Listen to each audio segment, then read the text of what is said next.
어렵지만 중요한 뉴스 기사 쓴 기자가 직접 소개해 드립니다. 오늘 주주 친화는요, 이 세상을 발칵 뒤집어 놓은 루나 사태에 대해서 얘기해 보려고 합니다. 지금 현재 대한민국에서 루나 사태에 대해서 가장 심도 있는 기사 쓰고 있는 박진우 기자님 모셨습니다. 안녕하세요. 안녕하세요. 얼마 전에 박진우 기자 저희 노미라이브 출연해갖고 이 루나 사태 처음에 전반에 대해서 아주 심도 있게 설명해 주셨는데요. 오늘도 한번 간략하게 새로 보시는 구독자님들을 위해서 한번 사태에 대해 소개를 좀 해주실 수 있으실까요? 이제 사태는 9일부터 시작이 됐었는데요. 한국 시간으로 9일 새벽 1시쯤에 일단 그 발단은 세력이라고도 하고 그런 투자자들의 이동이라고도 하는데, 이제 전 세계에서 가장 큰 스테이블 코인 유동성 풀이라고 디파이라고 커브 파이낸스라는 데가 있어요. 근데 이제 거기서 테라를 대량으로 매도를 한 사태가 발생을 했고, 그때부터 테라가 1테라당 0.92달러, 90달러로 이렇게 떨어지기 시작했었거든요. 거기다가 같은 지갑에서 루나가 대량 매도되면서 테라와 루나가 같이 떨어지는 사태가 발생하기 시작을 했었습니다. 그리고 테라라는 게 알고리즘 스테이블 코인이라고 해서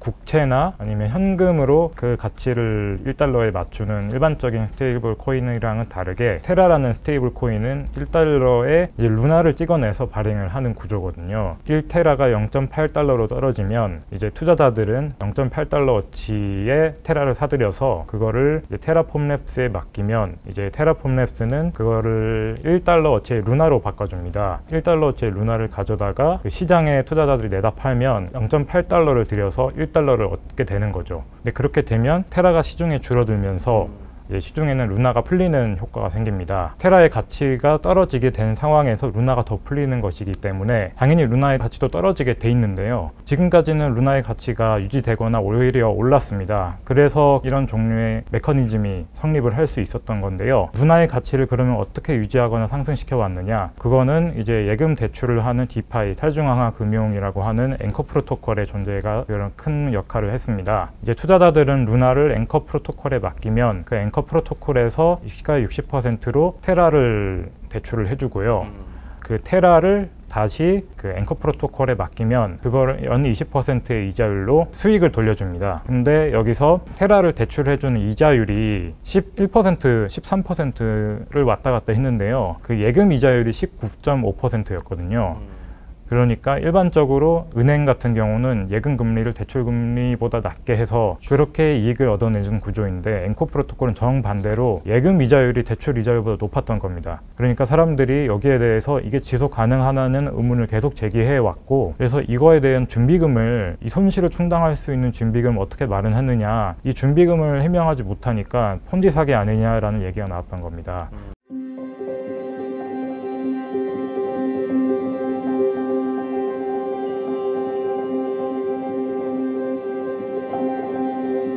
근데 앵커 프로토콜로 그동안 루나와 테라의 시총이 엄청나게 커졌어요. 사람들이 당연히 수익을 얻어낼 수 있는, 지금 예금 금리보다 훨씬 높은 금리의 수익을 얻어낼 수 있는 구조라면 여기다 안 맡길 수가 없겠죠.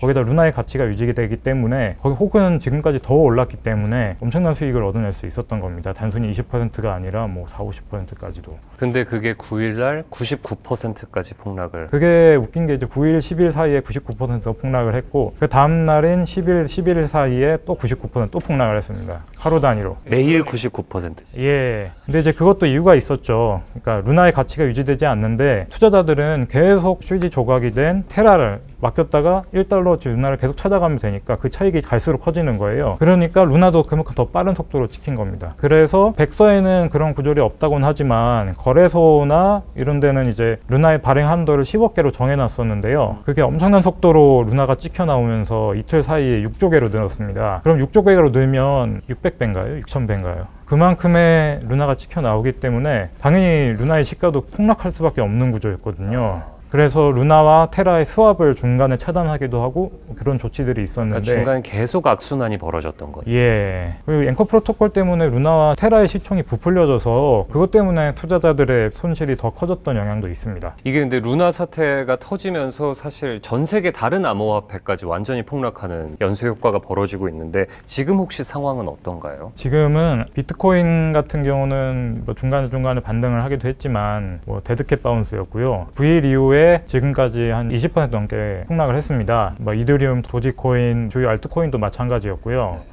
이게 사실 또 저희 박진우 기자님이 17일에 따끈따끈한 단독 기사를 쓰셨는데, 그러니까 암호화폐도 일종의 증권 신고서 같은 백서를 사전에 제출해야 된다. 근데 이게 수정해야 되면 코인판 다트 이런 데에다 공시할 의무가 생긴다라고 나왔다는 거를 단독 기사로 쓰셨어요. 이거에 대해서 좀 설명 좀 부탁드릴 수 있을까요? 보고서를 입수를 했던 건데요. 그 보고서는 지금 국회에 13개 가상자산업권법이나 특근법 개정안들이 올라와 있어요. 그게 가상자산의 제도화를 목표로 나온 법 개정안들이었는데요. 법 개정안들이 빠뜨리고 있는 내용들이나 아니면 지나치게 규제가 약하다거나 그런 내용들이 있었어요. 그래서 이런 거를 다 합쳐서 집대성에서 하나의 새로운 기본법안을 만들기 위해 그런 일종의 가이드라인을 제시한 보고서였습니다. 아, 지금은 13명의 각각의 다른 의원들이 각각의 개정안을 제출을 했는데 이거를 조금 더 총망라한 보고서가 나왔다는 말씀이신 거죠. 근데 지금 현행법에서 어쨌든 간에 코인은 신고만 하면 됐는데 이제는 무조건 인가를 받아야 된다는 거죠. 법안들이 전부 다 블록체인 산업의 규제뿐만 아니라 지능을 같이 다뤄야 된다, 이런 내용들이 있었는데요. 가이드라인에서는 지능까지 다루게 되면 한 법안을 두고 부처별로 모순되는 경향이 생긴다, 그래서 규제 법안부터 먼저 통과시키자는 의견을 냈었고요. 그런 규제 입장에서 자본시장연구원이 이제 만든 용역 보고서였는데,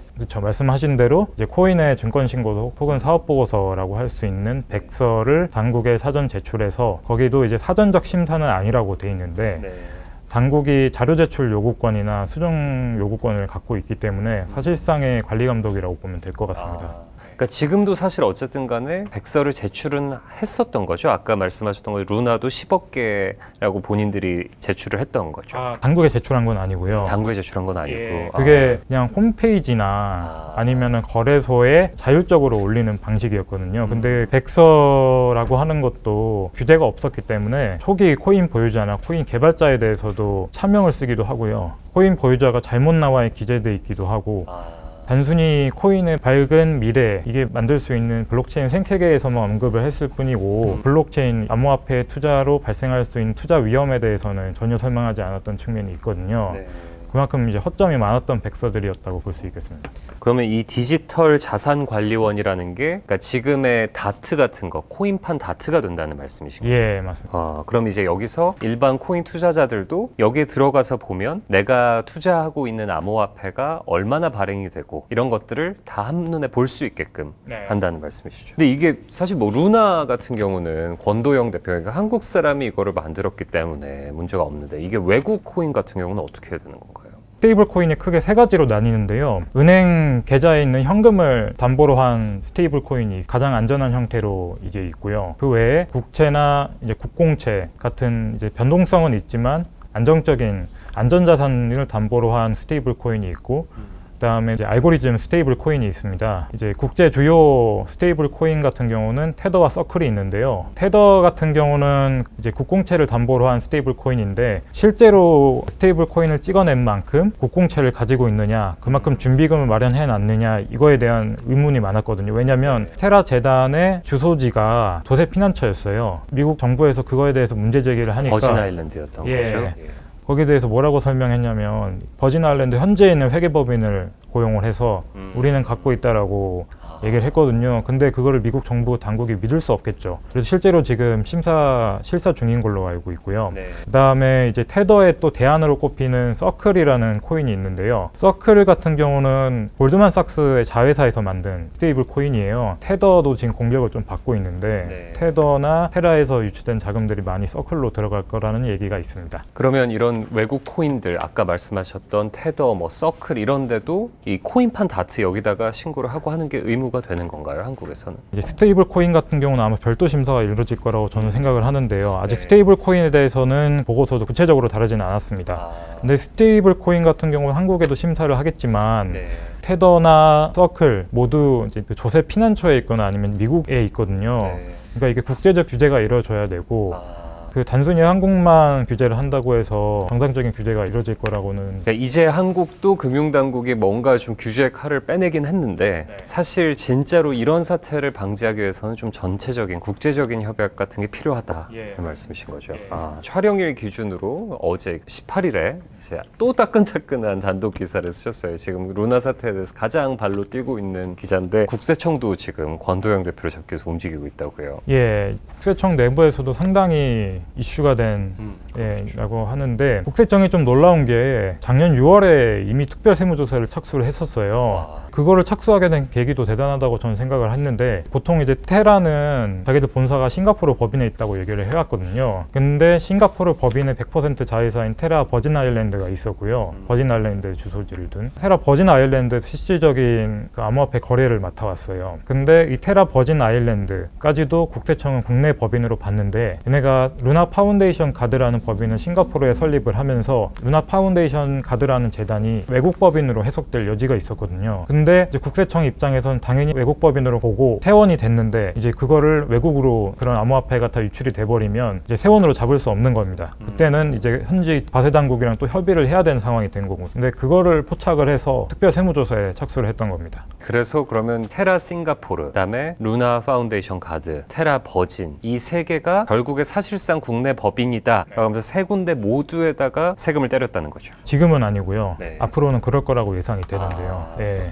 이게 세무조사 결과를 통보를 한 거군요. 그럼 이게 권 대표는 지금 반발을 하고 있는 상황인 건가요? 최근에 추징을 당하고 납부를 하기로 했다는 얘기도 있고요. 예.